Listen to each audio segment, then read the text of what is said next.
Verstappen's record-breaking, historic win streak comes to an end, along with Red Bull's. Carlos Sainz continues making the bid to be the number one driver at the Scuderia Ferrari as he wins the Singapore Grand Prix. This is Into the Chicane Formula One podcast, the post-Singapore Grand Prix edition. Stop what you're doing, please. Follow the YouTube. Follow us on Spotify. Follow us on Apple Music. Like this video. Follow us on Instagram, TikTok, Twitter. Like all our shit. We appreciate it. It goes a long way. Brandon Wood, the post-Singapore Grand Prix. How are you feeling? Have you caught up? Did you catch your breath? Not quite. We knew this was going to be fun, but by golly, this was an amazing race. It was good. It was a good, fun start. There wasn't a whole lot of action throughout, but it all made up for it in the last few laps.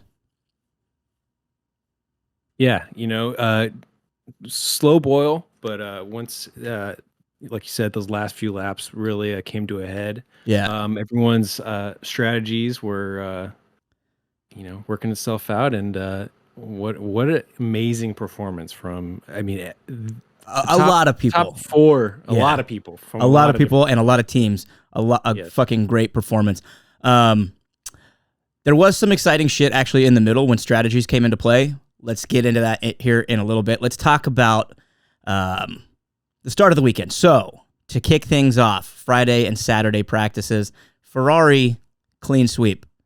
Red Bull had issues all weekend long. Both drivers, Max Verstappen and Sergio Perez, complaining about aggressive understeer from the car. And when Max is also complaining about it, it's bad. When Checo's complaining about things, you can go, Checo, you need to pull yourself up by your bootstraps and get your shit together. When Max is complaining about it, that's a little bit of a weight off Checo's shoulders. You know what I mean? Yeah, Max is not shy about complaining when things aren't right, but we would have thought that things would have gotten sorted out by P3. By the time we hit qualifying, it was obvious that they still weren't quite together. So, dude, when I was putting my fantasy team together, I was confident that Adrian Newey and the team would get everything figured out because they brought this whole upgrade package that in the end kind of bit them in the ass. So it'll be interesting to see what they do in Japan with all that shit. But I was confident that by qualifying and by FP3 that, they would have all their understeer problems figured out, but it stayed the exact same. And Max Verstappen, Sergio Perez knocked out in Q2. Max Verstappen's or Red Bull's Q3 appearance streak broken at 109 qualifying appearances. The only Red Bull backed driver to make it into Q3 was our boy Liam Lawson. Liam fucking Lawson. And who did he knock out in Q2? Max Verstappen. Holy shit. That was storybook shit right there. I was watching that shit go down. I'm saying shit a lot right now. I don't know why. I was watching it go down, and you see Yuki crossing the line, and he misses out by half a second, couple tenths of a second, whatever, and then Liam just comes flying through. Takes Q10 or P10. Yuki didn't even get a lap in Q2. He got impeded by Max. Yeah, and Max had to go see the stewards over it, right? Well, there was multiple different events which led to Max having to go to the stewards. So not only did he impede Yuki, but he held up the pit lane. At the end of the pit lane, he kind of sat there. I think it was 16 seconds or something. I read 14. I think it was 14. Whatever. And then GP, his engineer, said, "Is everything all right with the car, Max?" And he goes, "Yeah, just a lot of." And then he stops himself, and then GP goes, "Oh yeah. Everything looks good on our side, mate." Like totally covering for the fact that Max was just waiting at the end of the pit lane for some traffic to clear for him to be able to go out. But that's, of course, you're not allowed to do that. So right, you have X amount of seconds to go, right? Yeah. So Lewis got busted for that. He got reprimanded, but he did not receive any type of penalty or anything. So yeah, Lewis got busted for that. Was it this season or last season? I forget. probably last season. Yeah. I don't recall that happening. He got a smack on the wrist. It looked fishy for a second when on that very last lap because Yuki was flying. And I on the broadcast, we weren't really aware that Max had waited that long. So I don't know if his impeding had anything to do with Yuki's actual lap because it's kind of contradictory to what Max was trying to do, right? If he was trying to get a clean racetrack, then him running into Yuki causing traffic is counterintuitive. But for a second, it looked like Yuki intentionally slowed down. And it looked like there might have been a little bit of fuckery, a little bit of Marcoism coming through, telling Yuki to, slow down his lap, make sure that he doesn't top Max's time, all that shit. And then, for a split second, I'm not calling any controversy. I'm not creating any conspiracy theories. We can get into this a little bit later because I've already got some thoughts. I've already got some thoughts here. So. It looked like there might be some team radio calls happening to help Big Brother out. But in the end, it didn't matter because if that call happened, Liam Lawson said, "This is my time, buddy. This is my third race. I'm making it into the third round of qualifying. Rule of threes." Beautiful. And then our boy Lance Stroll trying to make up. Oh, baby. And the red flagging going into the barrier. Was that Q2, right? At the end of Q2, it was Q3. Yeah. Was it Q3? No. Was it Q2? I think it was. Either Q2 way, he completely oversent it. He was running in the back. It might have been Q2. I don't remember which one. You can look that up while I wrong. It would have been Q1 because he qualified 20th, so he didn't even make it through Q1. That's why. Oh shit! I think that's why Yuki got knocked out. No, he got knocked out. Yuki got knocked out Q2 because he was with Max. He was at the top at the end of Q1, which is why he was on top. I think that's why Piastri got knocked out in Q1 is because he was right behind Stroll when he crashed. So.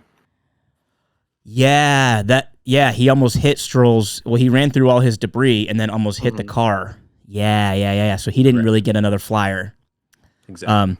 Which brutal for Piastri. It ended up being pretty good for my fantasy because I did take Oscar and made up a bunch of points. But Lance Stroll, you could tell that he was sending it like a motherfucker, which good on him.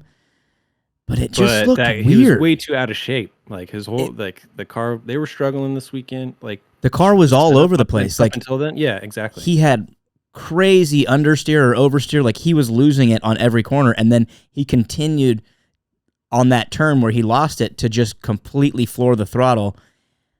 Spins out. It was a pretty big hit, but he got out looking fine. Yeah, I think it. Looked... those pictures were pretty incredible too of him just getting out with like the shot down the straightaway. I didn't see him. They're pretty cool. So he obviously doesn't make it anywhere in qualifying. But Q3, Carlos back at it again with the P1. My God. Just coming through, and after qualifying, he said it wasn't even a burner lap. He was just one clean lap that he did. He wasn't even expecting for it to be anything shiny like it was, and nobody could catch him. It looked for a second like Lando was going to really put up an effort, which he did. He was in P2 for a second. Then Leclerc was there, and then George Russell, old dumbass himself, split the Ferraris, puts it on the first row. Which, in the end, it didn't do much for him. We'll talk about that in a little bit. But Carlos, dude, out of the summer break, looks like a different driver. He's always been sort of Mr. Reliable, but his competitiveness and his like sheer pace, he looks like the fastest driver on the grid right now. Aside from, the Red Bull in top shape, like in Monza, his racing ability was great. His speed, obviously, great.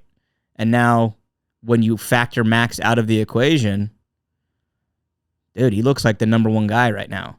Not saying that he's going to compete for, the championship or anything, but... Yeah.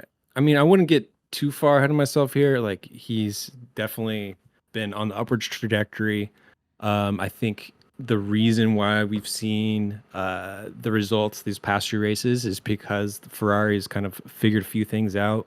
They really put all their eggs into their basket for Monza and weren't really expecting a whole lot here, but for them to have this pace is pretty cool to see and very promising for the rest of the season. But at the same time, with their current package, it's very like hit or miss. It depends on the racetrack and where they're going to see the best performance. So I think this was one of those weekends, and they were able to just really knock it out of the park, do exactly what they needed to do. And Carlos, with his, with his strategy and everything, really made it work. So yeah, did they bring a track specific package to Singapore?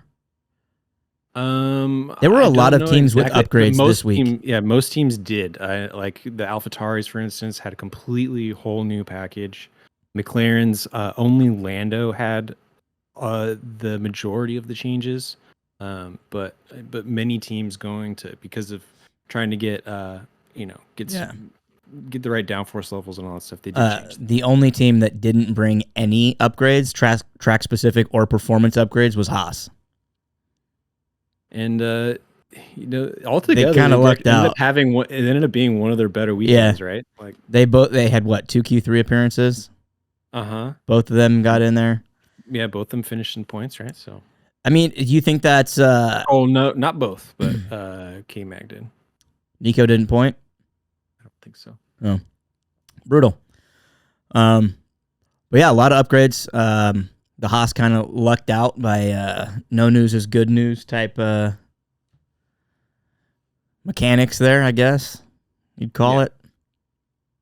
But yeah, to the race. So like we said earlier, the beginning of the race wasn't too dramatic. There's a little bit of chaos on the opening lap with Hamilton going off. I don't know what. Oh yeah, dude, he went off 2 times. Yeah, like ended up having to give a couple places back, but still kind of managed to stick in there. I don't know exactly what lap this was, but Perez and Yuki came together, ending Yuki's race. And he managed to get off the track without having to call the safety car or anything. Checo got actually a lot of heat from like the aftermath of this race. I didn't hear a whole lot about the collision with Yuki. That's actually the first I heard that they came together. I just saw that Yuki DNF'd, but him and Alex came together on one of those right along the wall. Checo shoved a nose up the inside. Did you see what Alex had to say about it afterwards? Yeah, it was terrible. Yeah, I mean, I didn't see what Alex's words were exactly, but he called him fucking dirty.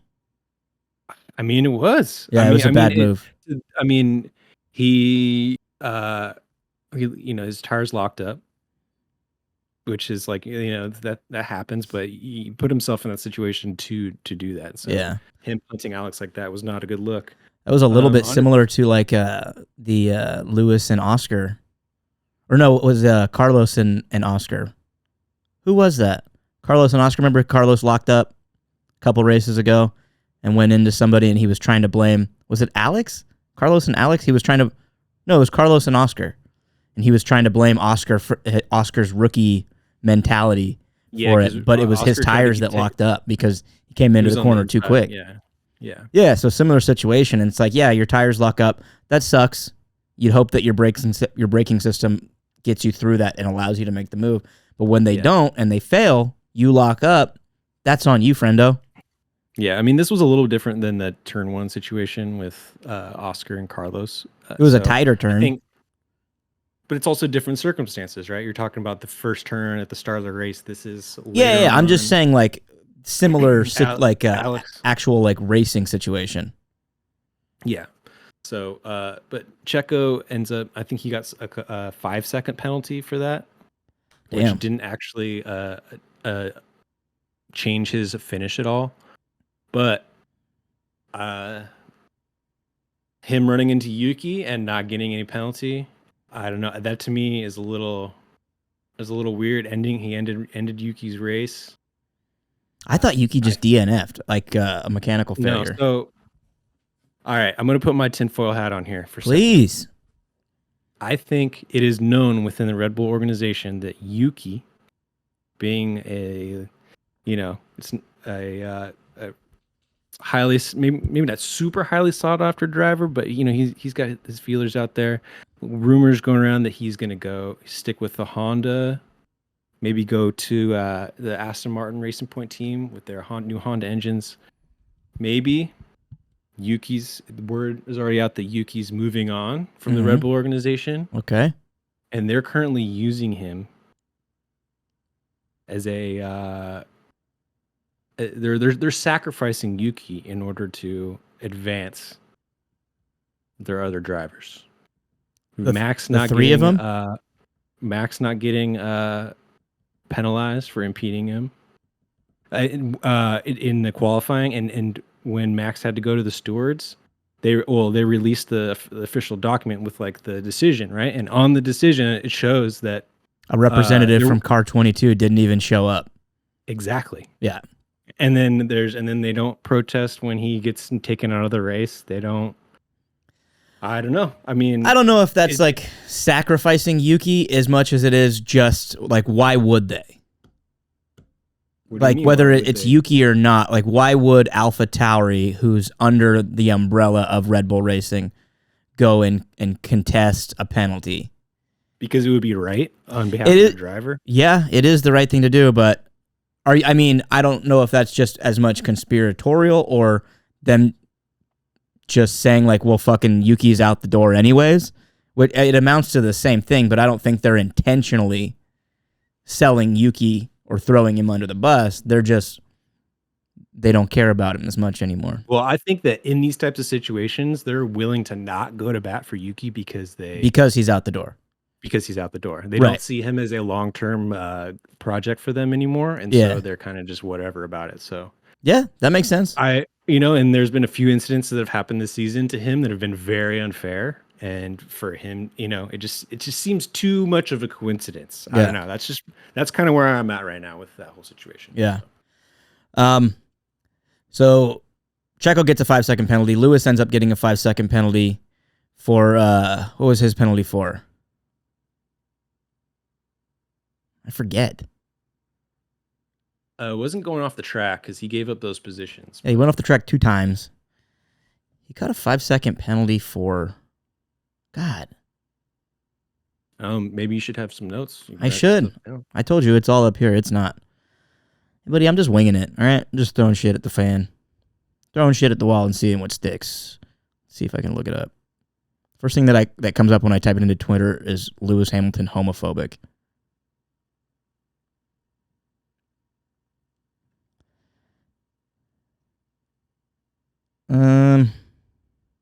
Whatever. Who cares? Well, it didn't really affect his race at all. Yeah, it didn't affect his race. Not a whole lot of action, like outside of the Alex Albon and Sergio Perez incident. There was some really good shit after the safety car, which was the Yuki safety car, right? No, because there was no safety car when Yuki went out. But lap 18, Logan Sargent goes into the Logan, that was what it was. Drags his front wing around the entire track, basically. Yeah, I forgot about that. Sorry. I watched this shit at 5:00 this morning after only sleeping for about 4 hours. I'm a little foggy. Yeah.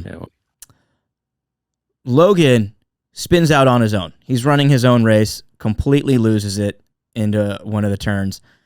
He locked up and then went to the wall. Chews up his front wing, runs it over, drags it for the majority of the track, leaves debris everywhere. I'm watching that going, that's Logan's career. That's kind of what I was thinking. I was like, that's it. It's done. Dude, how many times has he lost it on his own? I mean, they weren't in the greatest shape this weekend, but you got to do better than that, bud. Yeah. Sorry. I guess it kind of does help that a couple other drivers, more seasoned drivers, like Checo lost it. Alonso lost it. Not that bad, though. And I think that that if Williams wanted to make a move, they could use things like that as an excuse for why to not invite him back next season, which sucks. I don't know who else they would put, but... You got to at least do the laps. You got to finish the race. You got to finish the goddamn race. He did finish, did he not? Well, I guess he did. He was able to get it back, but yeah. But still, so after that safety car, Max Verstappen starts on hards. They're the only 2 cars on hards, the 2 Red Bulls. So they end up overtaking a lot of drivers. But the strategy doesn't quite work out because Ferrari has a phenomenal stop for Carlos Sainz, gets him out in 3 seconds or less. And Max Verstappen ends up P2, where he really can't put up much of a fight on those old hard tires. And Carlos stays ahead of him. Shortly thereafter, Checo gets passed up by Lando Norris. Max gets passed up by Lando Norris. Chuck passes both Red Bulls. The 2 Ferraris pass up both Red Bulls, and then they have to pit, and it kind of just puts them back into the middle of the pack. So they both did move up, but just not a significant enough strategical play for them to. For them, it needed to happen a lot later. Just starting on the hards, trying to do the long run. It wasn't really. A lot of things had to go right for them to be able to pull off a podium finish here. Yeah. And it just didn't happen with that earlier safety cars. Yeah, and then some freaking great team strategy happened when the Mercedes decided to pit both their drivers back to back to go on brand new mediums when everybody else had gone on safety car hards. So it was both Ferraris, both McLarens went on hards during the safety car. The Mercedes did as well, yeah? Yeah, but they had like another set of mediums. Yeah, so they end up going on mediums later on, with about 15 laps left. And that was a beautiful strategy, double stacked. And those 2 were just chasing each other down. I'm going to start saying this right now. Lewis had much more pace than George did on the tire change. Lewis was looking way faster as they ran through the pack, got themselves back up into 3rd and 4th. So they navigate their way on brand new medium tires, or slightly used medium tires, whatever you want to call it, to Carlos Sainz, Lando Norris, George Russell, Lewis Hamilton. The strategy looks like it's going to play out, and they're within striking distance by the last lap. Both of them have the opportunity, timing-wise, to overtake both of them. But George is stubborn, even though Lewis is his timing is faster. George does not want to give Lewis that place because he wants the win for himself. Fucks up Lewis's chance at winning the race because Lewis had the pace if he would have gotten around his teammate to challenge for P2 and then P1 because Lando was putting on the pressure within DRS range. George ends up putting it in the fucking wall because he's sending it so hard, which was just que bonita. Beautiful watching him lose the team battle optically, making himself and the team look bad, and then just binning it. Looks like an absolute dunce. But Carlos Sainz was doing some amazing strategic driving before that happens because he's giving Lando Norris just enough space in the DRS zone for the 3 of them to have their own fight, which caused a shootout between the 3 cars behind him, giving him just clean runway to do a drive without having to play defense. That was unbelievable. Yeah, it sounds backwards, right? Like if you're in the front of the race, like you would think that you would want to drive faster, but Carlos, no. Yeah, when they started thinking ahead and understanding what their limitations are at the car. Played it so well throughout the entire race, just managing his pace, just so that when he got to that situation where once he gave Lando that DRS for him to be able to stay in front of those Mercedes, he was able to just like make that little gap and had enough to play with. Yeah, and he was doing that all while managing the front tires because he was saying that he was starting to struggle on them. I don't know if that was him playing a little bit of Radio Chicken, but he was complaining about degradation on the fronts.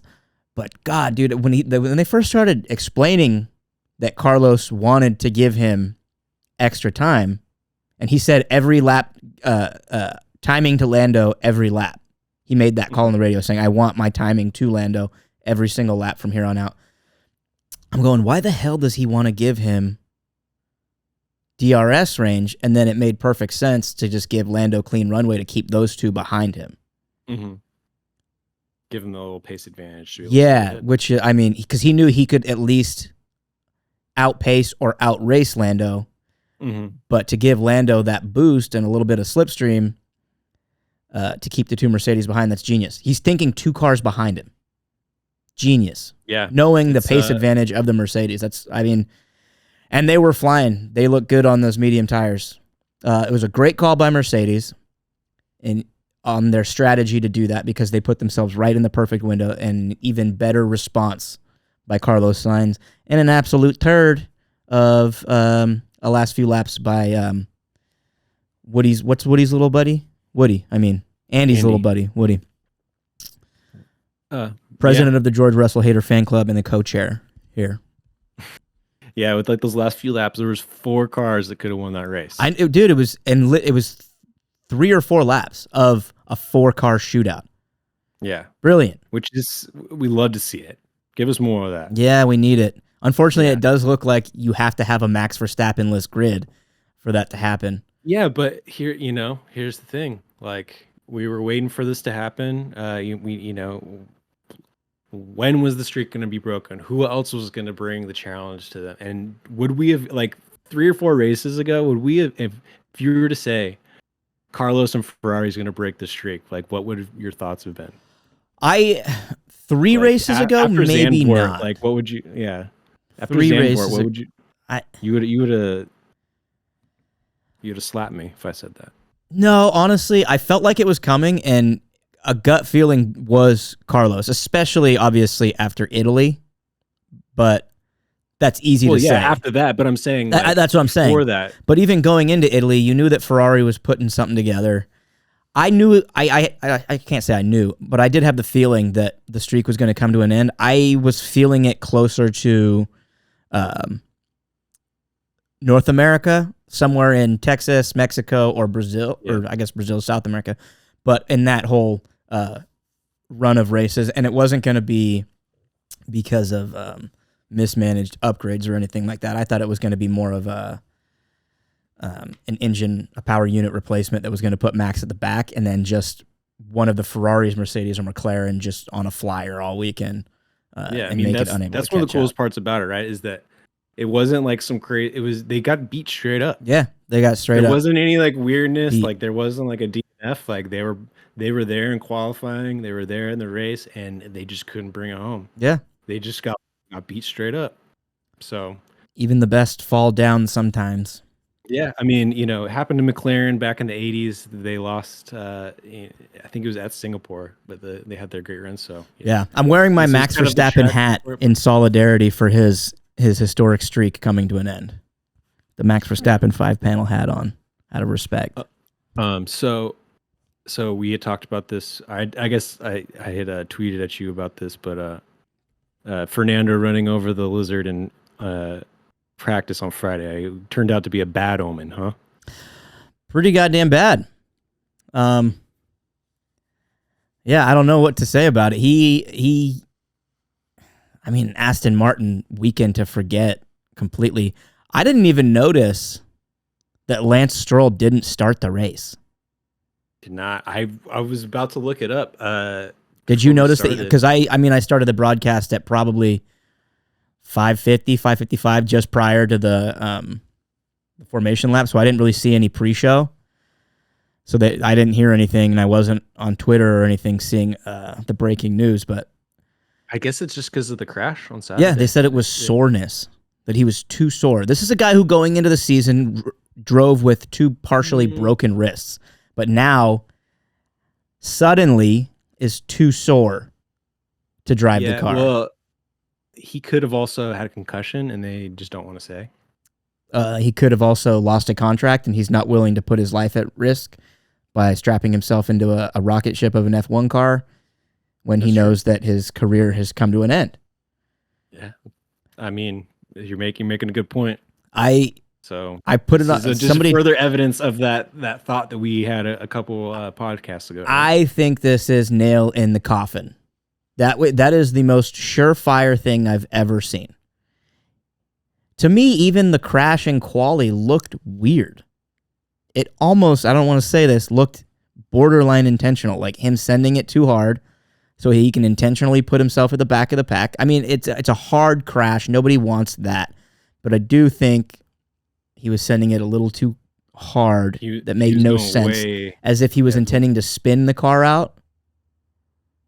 This is very, very tinfoil hatty, to intentionally put himself in P20 so that he's not having to be competitive in the race. I don't know. That's too much. And then he doesn't even, too sore. Max Verstappen got put in the wall at Silverstone 3 years ago at 42 Gs and raced the next race. Yeah, it's obviously a week break in between. This is a different race. The circumstances of the environment make it a little tougher. It's an endurance challenge as much as it is it's a very hot race. So, I think the writing's on the wall. Yeah, I think it's either the later of what we were just saying, or he actually did get something like a concussion, and they just don't want to say because of potentially. For Lance's sake, I would hate to see the dude actually have a concussion. Best outcome for him, just for his own well-being, is that his career's over. And I tweeted it out, or I responded to the F1 Twitter saying that this is just the beginning of his soft exit, and that's it for me. But yeah, that poor lizard, I guess, to sum things up. I didn't even see any video or photos of it. Was there actually? Yeah, I just heard that it was Alonso who finished him off. So I didn't see any lizard debris. Yeah. Was there pictures or video of bug splatter somewhere? No, good. Poor guy. Cool. You want to wrap up our predictions? Well, first off, I think we need to actually say how the race ended. It ended Ferrari's Carlos Sainz P1, followed by Lando Norris and McLaren, and Lewis Hamilton finally picking up, not finally, but picking up the scraps of his teammate left in the wall. Yeah. It should have been his spot anyways. He was out racing him. Yeah, podium number 196. Outpacing him, I should say. George was putting up a race, which ultimately led to his demise. Did you see the video? I think I sent you the tweet of George walking back. It was like after he got out of the safety car, and he's walking back with his hand on his hip. It looks so funny to me for some reason. He left his helmet on, and he just has the saddest face full of tears underneath that helmet. But the hand on the hip just looks so funny because he's so tall and scrawny. Just walking. Yeah, you should watch his post-race interview. It was pretty sad. Was it sad? Was he crying? Now I just feel like a fucking dick. Almost. He almost was, but it was... It doesn't take much to make that guy cry, huh? Yeah, it was just a couple centimeters. So. Yeah. Anyhow, let's get to the predictions. So you thought that Helmet wouldn't be there. I didn't see him. Was he there? I didn't see him either. I assume he was there, but the dark cloud that was following Marco from this past week, I think definitely showed up at Singapore and might have partially contributed to that whole situation. Did you see Checo addressed it? Yeah, he kind of just blew it off and said that's just helmets. That he didn't mean to say what he said and whatever, blah blah blah. I don't really care, but yeah, I think it's pretty obvious that that cloud followed them into the weekend. So yeah. But what do we do for the prediction? We have no confirmation of whether or not he was there. I think that needs to be an asterisk. True. Let me see. Was Helmet Marco in Singapore? Don't you wish that Google was just like an answer machine that could just actually find that?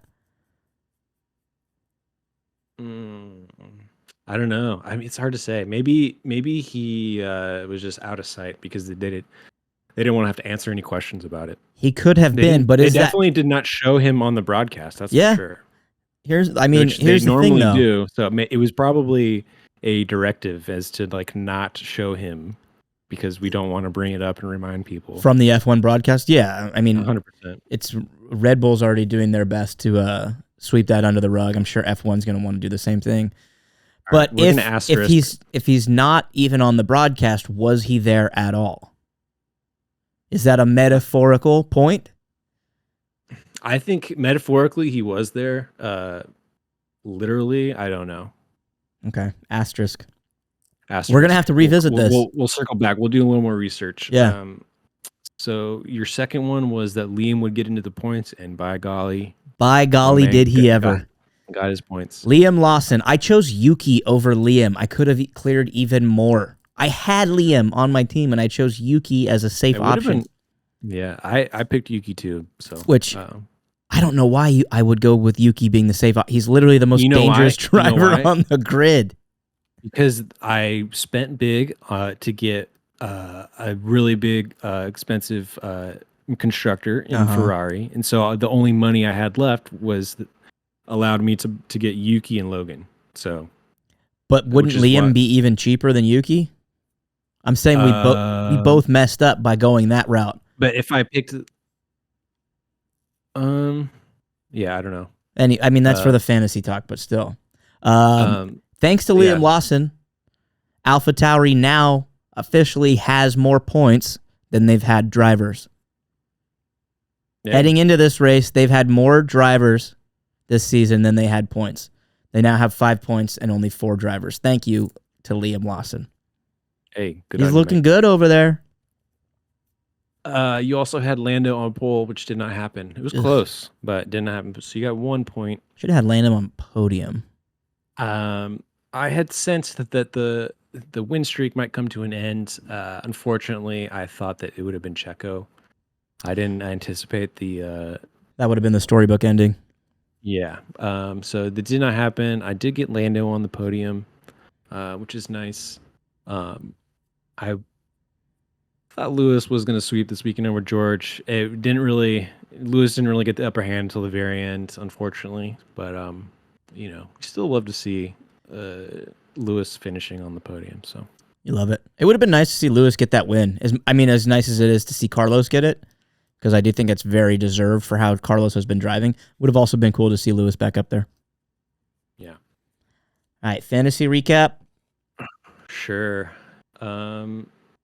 Yeah, I definitely lost points to you this weekend. I tried to roll the dice. I thought we would have similar teams like we did last week. So I thought I'm going to try something a little different, see if I can make up a little advantage. Did not work out. If I just kept my same team, I would have still lost out to you, but not as badly as I did. Yeah, I got a little bit lucky because the cost cap restrictions held me back from doing what I really wanted to do. You're really pinching pennies getting down to the wire. But I got lucky with Oscar picking up his pace because I had both McLarens and a McLaren constructor. Yeah, so, after practice, seeing that the McLarens weren't looking too hot, that kind of freaked me out a little bit. So same. That's what made me kind of roll the dice a little bit. But I wanted Carlos, though. I knew I needed Carlos as well as Max, just because Max kind of did well in getting those overtake points and all that, but not as good as I would have wanted. I thought that was going to be a guarantee. I almost played my 3x chip on it. Yeah, kind of glad I didn't. I have so many chips that I still need to play. I didn't do my no negative. Because I had to take Yuki and Logan, I knew I needed some kind of backup, so I played my no negative, and that I should have definitely worked out to my advantage. I should have. Alonso almost going out, I think, would have been even bigger. Did you have Alonso? Yeah. So oof, damn. Yeah, that would have been huge for you. Susie Wolf's Stan account is within striking distance of you now, and I've cleared you guys by almost 100. So that gives me a little bit of cushion. It's still not wrapped up. Almost 100. I'm 15 points, so I'm 85 points up. Also, shout out to the F1 app for finally just adding a fantasy tab on the mobile app. Did you notice they changed it so you can't see other people's teams now? Yes, I noticed that but here's the thing, it's only on mobile. So shout out to them for finally adding the tab, but they have kinks to work out on the mobile app because you can't click on other people's teams. If you were to go to the desktop app, you can do it on there. They're just not clickable links right now, which this is all just a bunch of bullshit jargon that you only care about if you play F1 Fantasy. But that's it. Anything else? You want to talk about next week? Japan? I thought we would just do a pre-Japanese Grand Prix later on this week. Okay, we can do that. But also, we should just let people know that. Oh yeah, next weekend, Saturday night, 9:30 p.m. Pacific Standard Time, we will be doing a live race companion. Are we calling it? Are we calling it a race companion? Okay, race companion, race watch along. Live. We'll be watching the race live in studio. We'll have some more friends there. Hopefully, you'll come and join us. It should be a fun time. We'll be doing it live. Fuck it, we'll do it live. Exactly. Come and join us, and have a great time. Yep. 9:30 p.m. Pacific Standard Time, Saturday, September. What is it? The 23rd. Yes. Saturday, September 23rd. The first Into the Chicane live. Yeah, race starts at 10 p.m., but we'll be on a few minutes early to 10 p.m. Pacific Standard Time. Wherever that equates to you guys, we don't know. Yeah, but that's what it is for us. Central Time, I think, would be like 8:30. Eastern Time is going to be 7. Yeah. Whenever the race is on live, we'll be on live watching it. There we go. Simultaneously, and giving you all of our brilliant thoughts and opinions. And we'll probably be pretty boozed up as well. Yeah, we'll be talking a lot of shit. Be nice. And yeah, we'll get canceled. More information on that later on this week. But in the meantime, this has been the Into the Chicane post Singapore Grand Prix edition. We will see you guys later this week for our pre-Japanese Grand Prix podcast. Peace.